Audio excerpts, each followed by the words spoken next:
It's not even worth it. I'm just going to stay fat. That's really what I was thinking to myself back when I first started working out, when I was working with a trainer. And I remember my trainer was absolutely obsessed with doing push ups or having me do them, anyways. And I hated them, man. Like, I could not do them. They hurt my shoulders. FYI, that means I was doing them wrong. And my back hurt because, again, FYI, I was doing them wrong. And I just didn't want to do them anymore. Like, it was such a struggle just to get like 50 push-ups in. And I'm not even talking about like all at once. We're talking 10 minutes or more here trying to get 50 push-ups in. It was absolutely ridiculous. And I hated them and I wanted to quit. I've shared this story with you for a very simple reason. Because I see, especially around this time of year, spring is coming up, summer is getting ready to come just a few months from now. People are like, oh no, I need to get ready and we're going to go to the beach and whatever, whatever. And I got to get in great shape. And so what do? We do something hard, right? And we think if I do something hard, it'll motivate me, it'll show me what I can do. But most of the time, what happens when people do something really hard, the only thing that shows them is that they can't handle it, which is discouraging. And then they end up in the same boat that I was almost in because I was doing something that was above my skill level at that moment. And they quit or almost quit. Now, fortunately for me, I did not quit. I was kind of, we'll say, goaded and to continue to keep going. I was motivated. Well, maybe that sounds a little bit better, by my coach to keep going.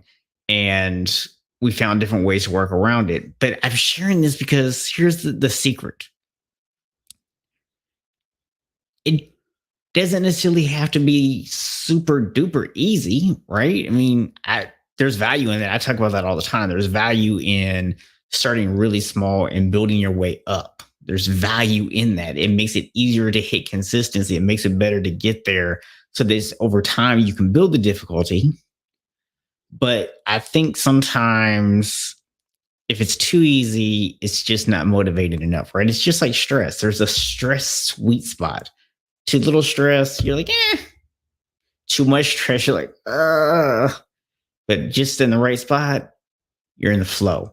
Exact same thing when it comes to anything in your life that you're trying to do, especially when it comes to habits. So the sweet spot is when something is not easy to do, where it's moderately difficult, but it's not necessarily hard. You see, we're looking for challenging. We're not looking for back breaking. That's the sweet spot. Now, if even that seems like too much for you, absolutely start small. Build your way up. But if you're ready for a little bit more of a challenge, don't go for over the top, crazy, Superman type stuff. Go for the thing that's just outside of your comfort zone and grow. And as you grow, keep reaching right outside of your comfort zone and keep on growing. So that is today's unshakable habit tip for you. This was day 91 of the 77-day video challenge in my daily life series. Come back tomorrow for day 92. And when you decide you are ready to create unshakable habits in your life, head over to unshakablehabits.com. Check out the 5-day habit creator challenge. We're going to be launching another one here, I think in about a month or so. So go check that out. And remember that yes, you can create unshakable habits in your life, even if you have zero willpower. And when you do, you no longer have to settle for good enough, because you, my friend, will be unshakable.